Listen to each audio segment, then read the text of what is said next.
Hello everyone, welcome to my channel English grammar skill by FKR. পুরো সময় জুড়ে আমি আছি আপনাদের সাথে মোহাম্মদ ওমর ফারুক খান। তো বন্ধুরা, আমরা গত পর্বে সেন্টেন্স কানেক্টরস নিয়ে আলোচনা করেছিলাম। আজকের আলোচ্য বিষয়ও তাই, কারণ ওখানে বেশ অল্প কিছু অংশ আলোচনা করেছিলাম। আজকের অংশে আরও ডিটেল আলোচনা করব।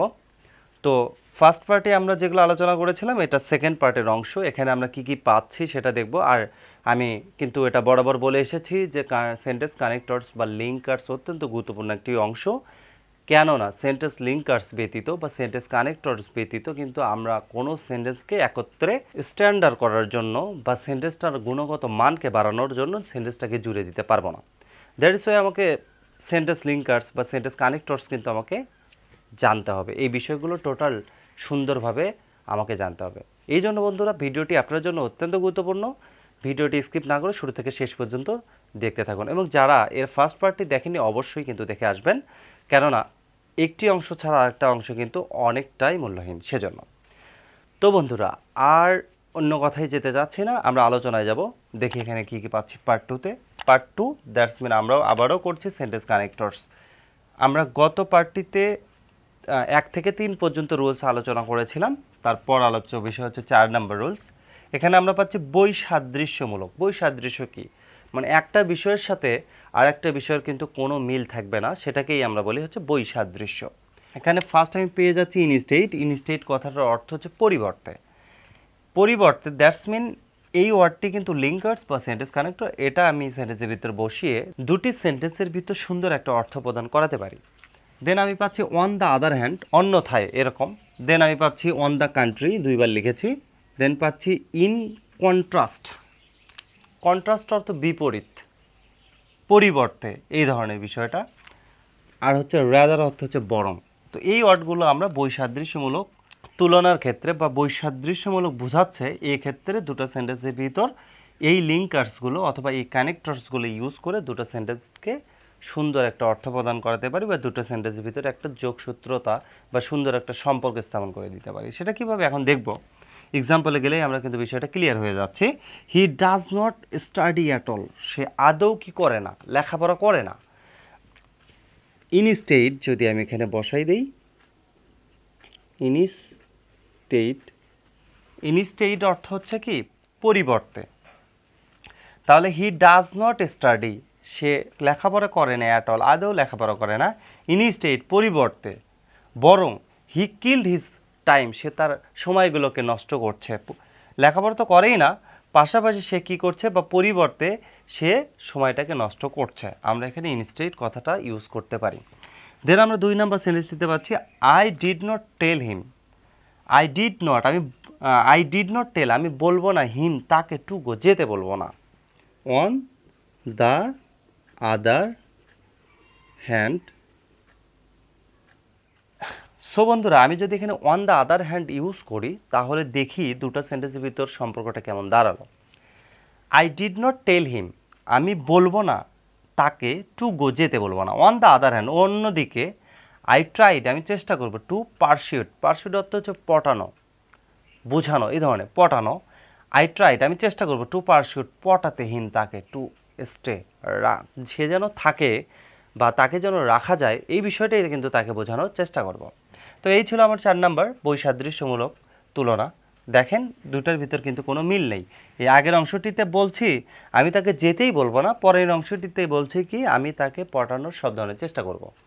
তো দুটো বিষয় কিন্তু বৈসাদৃশ্যমূলক, দুটো বিষয় আলাদা আলাদা। দ্যাট ইজ ওয়াই আমরা যখন বৈসাদৃশ্যমূলক তুলনা পাচ্ছি তখন আমরা এই ওয়ার্ডগুলো ইউজ করে আমরা সেন্টেন্সগুলোকে কানেক্ট করে দিতে পারি। দেন আমরা তারপরে পাচ্ছি হচ্ছে 5 নাম্বার। 5 নাম্বারে পাচ্ছি সাদৃশ্যমূলক তুলনা। সাদৃশ্যমূলক তুলনা অর্থ মিল থাকবে, দুটো বিষয়ের ভিতর মিল খুঁজে পাবো আমরা যখন তখন। তো এই ক্ষেত্রে আমরা মোর, মোস্ট, অধিক, as, less, least, in the same way, একই, সিমিলারলি, মিলগত দিক থেকে, ইন আ সিমিলার ম্যানার, মিল, এই ধরনের ওয়ার্ডগুলো কিন্তু আমরা সাদৃশ্যমূলক তুলনার ক্ষেত্রে ইউজ করতে পারি। সেটা কেমন সেটা আমরা এখানে দেখব। সাদৃশ্যমূলক দুটো বিষয়ের ভিতর বা দুটো সেন্টেন্সের ভিতর একটা কি থাকবে, মিল থাকবে সেই ক্ষেত্রে। তো প্রিয় শিক্ষার্থীবৃন্দরা, আপনারা পরের সেন্টেন্সটাতে দেখতে পাচ্ছেন আমি লিখেছি Rony was the victim. Rony ছিল হচ্ছে শিকার অফ আ কনফিডেন্স ট্রাক, ঠকানো হয়েছিল বা তাকে ঠকানো হয়েছিল, এই ঠকার শিকার হয়েছিল হচ্ছে রনি। তুষার ছিল ট্রিকড সেও হচ্ছে শিকার হয়েছিল ইন দ্য সেম ওয়ে, একইভাবে শিকার হয়েছিল। এখানে কিন্তু দেখতে পাচ্ছেন সাদৃশ্যমূলক, ইন দ্য সেম ওয়ে, মানে একইভাবে সেও মানে ঠকে গিয়েছিল বা হচ্ছে প্রতারণার শিকার হয়েছিল, তার সাথে প্রতারণা করা হয়েছিল। যেভাবে রনির সাথে প্রতারণা করা হয়েছিল সেই একইভাবে কিন্তু তুষারের সাথেও প্রতারণা করা হয়েছিল। এক্ষেত্রে দুটো সেন্টেন্সের ভিতর কিন্তু সাদৃশ্য বা মিল ছিল, যে জন্য আমি এই ওয়ার্ডটি ইউজ করেছি। এই জন্য বললাম সাদৃশ্যমূলক তুলনা বোঝালে আমরা most as, least in the same way, similarly in the similar manner, এই ওয়ার্ডগুলো কিন্তু ইউজ করতে পারবো বা এই কানেক্টরসগুলো ইউজ করতে পারবো। দেন আমরা চলে যাচ্ছি বন্ধুরা 6 নাম্বার রুলসটিতে। 6 নাম্বারে পাচ্ছি স্থান নির্দেশ করতে। স্থান মানে তো বুঝতেই পারছেন, হিয়ার, দিয়ার, ওয়ার, এখানে সেখানে কোথায়, এই ধরনের আমরা এই তিনটা হচ্ছে ওয়ার্ড ইউজ করতে পারি বা লিঙ্কার্স ইউজ করতে পারি। তো সেন্টেন্সে কীভাবে ইউজ হচ্ছে সেটা একবার দেখব। তো আমরা 5 নম্বর সেন্টেন্সটিতে কী পাচ্ছি বন্ধুরা, দেখেন, অল মাই ফ্রেন্ডস, আমার সকল বন্ধুরা, হ্যাজ বিন, আছে, টু প্যারিস, প্যারিসে অ্যাট লাস্ট অনস, শেষ পর্যন্ত তারা প্যারিসে আছে। আই অ্যাম গোয়িং, আমি যাব, দেয়ার, সেখানে, নেক্সট সামার, পরবর্তী গ্রীষ্মে যাব, ফর দ্য ফার্স্ট টাইম, প্রথমবারের মতো আমি সেখানে যাব। তো এরকম দুটো ক্লোজকে যুক্ত করে দিয়েছে।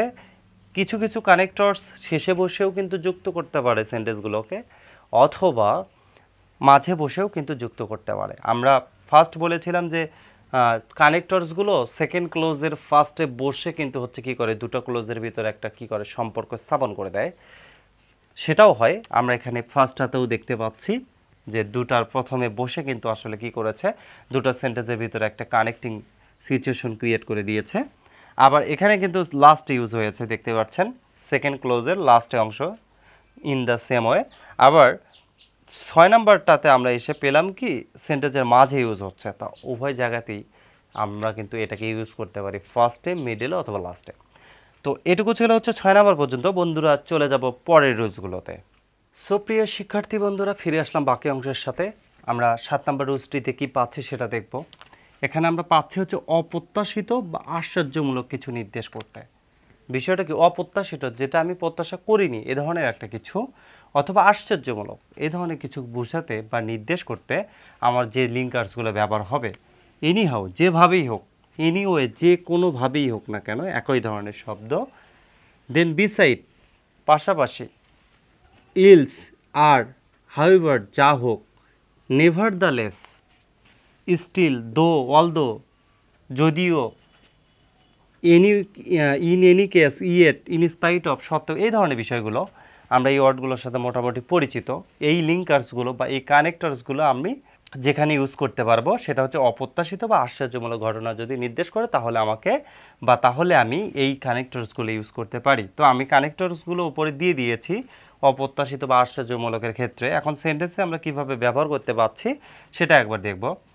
হি হ্যাজ বিন, সে আছে, ইন অফিস, অফিসে, for only a few month, মাত্র কয়েক মাস যাবত অফিসে আছে। হি হ্যাজ হাউএভার, যদি দেই এখানে, হাউএভার, যা হোক, হি হ্যাজ অ্যাচিভড, সে অর্জন করেছে, মোর দেন, অধিক কিছু, any of his predictions, any of his predictions, অর্থাৎ হচ্ছে তার পূর্বে যারা এই পদটিতে ছিল তাদের চেয়ে সে কিন্তু অনেক বেশি কিছু অ্যাচিভ করেছে বা অর্জন করেছে। তো বিষয়টা কেমন তাহলে, হি হ্যাজ বিন, সে আছে, ইন অফিস, অফিসে, for only a few month, মাত্র কয়েক মাস যাবত অফিসে আছে। হি হ্যাজ হাউএভার, যা হোক, তারপরেও, হি হ্যাজ অ্যাচিভ, সে অর্জন করেছে, মোর দেন, অধিক কিছু, এনি অফ হিজ প্রেডিকশনস, তার পূর্বপুরুষ বা পূর্বে যারা এই পদে ছিল তাদের চাইতে কিন্তু সে অনেক ভালো কিছু অর্জন করেছে। দেন আমরা বন্ধুরা পরের সেন্টেন্সটিতে পাচ্ছি দ্য ট্রিম পেপার, যদিও পেপারটা ওয়ার ভেরি ব্রিফ ছিল, খুব সংক্ষিপ্ত, স্টিল, দেন কমা দিতে হবে আমাকে, still they were better then, তারা করছিল ভালো কিছু, তারপরেও তারা করছিল ভালো কিছু, আই এক্সপেক্টেড, যতটা আমি প্রত্যাশা করেছিলাম বা আমি যা এক্সপেক্ট করতেছিলাম তার চেয়েও ভালো কিছু করেছে। অথবা আমি যদি বলি এইভাবে যে অথবা বিষয়টা এমন করে যদি বলা যায়, যদিও পেপারটা খুব সংক্ষিপ্ত ছিল, আমি ভাবছিলাম কি সেটা আসলে ভালো কিছু করতে পারবে না, কিন্তু তারপরেও সেটা কি করলো, স্টিল তারপরেও দে ওয়ার বেটার দেন সেটা করলো, ভালো কিছু করলো। আই এক্সপেক্ট, আমি যতটা প্রত্যাশা করেছিলাম তার চেয়েও ভালো কিছু করলো এরকম। দেন আমরা চলে যাচ্ছি বন্ধুরা 8 নম্বর রুলসটিতে, চিন্তা ভাবনায় এক পর্যায় থেকে অন্য পর্যায়ে উত্তরণ। আমি একটি বিষয় চিন্তা করছি করে এই চিন্তাটা বাদ দিয়ে আরেকটা চিন্তায় চলে গেলাম, এই ধরনের বিষয় যদি কখনো প্রকাশিত হয় বা বোঝায় তাহলে আমরা এই ওয়ার্ডগুলোকে বা এই কানেক্টরসগুলোকে কিন্তু ইউজ করতে পারি। With reference to, with respect to, incidentally, by the way, as for, speaking to, dash dash etc, এই ধরনের ওয়ার্ডগুলো আমরা ইউজ করতে পারবো বা লিঙ্কার্সগুলো ইউজ করতে পারবো। সো গাইস, যদি আমি এখানে ইনসিডেন্টলি কথাটা ইউজ করি তাহলে বিষয়টা কেমন দাঁড়ায়? দ্য এয়ারলাইন চার্জ, এয়ারলাইন্সের যে একটা ভাড়া আছে হাফ প্রাইস, সেটা অর্ধেক করে দেয়া হয়েছে ফর স্টুডেন্টদের জন্য ইনসিডেন্টলি, হঠাৎ করেই। আই হ্যাভ অলরেডি বট, আমি ইতিমধ্যেই কিনে ফেলেছি। মাই টিকিট, আমার টিকিটটা টু নিউ ইয়ার, নতুন বছরের জন্য আমার টিকিটটা ইতিমধ্যে আমি কিনে ফেলেছি। তো এই যে এই ধরনের হঠাৎ করেই একটা বিষয় যে হাফ টিকিট ছিল করেছে স্টুডেন্টদের জন্য, কিন্তু আমি এখানে এসে করছি কি আমি আমার টিকিটটা অলরেডি কিনে ফেলেছি, এরকম চিন্তা ভাবনার আকস্মিক একটা পরিবর্তন যদি বোঝায়, এক জায়গা থেকে আমি অন্য জায়গায় উত্তরিত হচ্ছে, এ ধরনের যদি বিষয়টা বোঝায় তাহলে আমি এই লিঙ্কার্সগুলো ইউজ করতে পারবো। তো বন্ধুরা, এটুকুই ছিল লিঙ্কার্সগুলো নিয়ে সংক্ষিপ্ত আকারে আলোচনা। আমি আশা রাখছি আপনারা বুঝতে পারছেন। আর এটুকু আলোচনা মাথায় রাখলেই আপনি কিন্তু এই ওয়ার্ডগুলোকে ইউজ করলেই হতে পারে, এর বাইরে আরও অনেক লিঙ্কার্স আছে, ডেফিনেটলি আছে। আপনি সেই ওয়ার্ডগুলো যদি এতগুলো মাথায় নিয়ে আসলে সেন্টেন্সগুলোকে জুড়ে দিতে গেলে অনেক প্রবলেমে পড়তে হবে।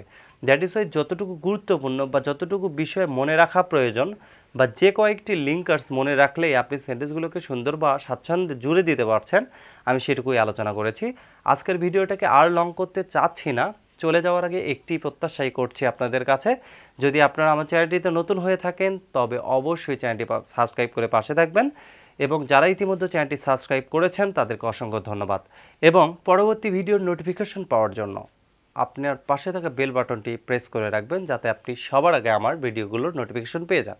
তো বন্ধুরা, আজকের মতো ভিডিওটিকে আর লং করতে চাচ্ছি না, আজকের মতো এখানেই চলে যাচ্ছি। দেখা হবে পরের ক্লাসে খুব শীঘ্রই। সে পর্যন্ত সবাই ভালো থাকবেন, সুস্থ থাকবেন। আল্লাহ হাফেজ।